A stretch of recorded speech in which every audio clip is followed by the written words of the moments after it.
German trains have a very specific reputation that Americans aren't always aware of before traveling to Germany. They think Germans are efficient, punctual, and they have a vast train system.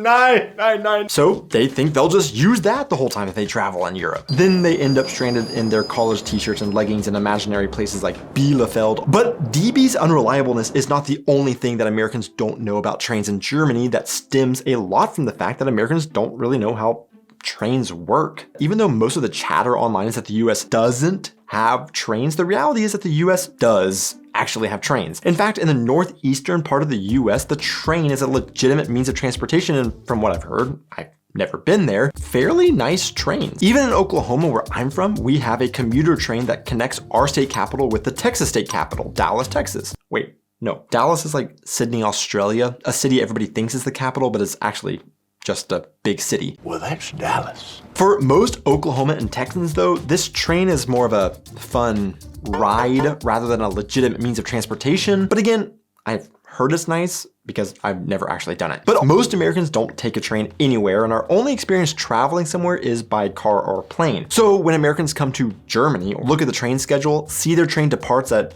12:30, they think, wait, how early do we have to be there? Because they're comparing it to their lived experiences with air travel. So surprise, there was actually absolutely no security lines or checking in for trains. Even family and friends who come and visit seem to hesitantly accept the fact that I tell them we only need to arrive a few minutes before the train leaves because they think we probably should be there at least an hour early or something. This has always been something that I have loved about train travel because you don't have to show up 3 hours early, get your body scanned, then sit around all day waiting for your departure time like you do with air travel. You just have to show a few minutes before your train is supposed to depart before sitting around all day waiting for your delayed DB train to depart. But I would like to know from our German viewers, how often do you take a train trip these days?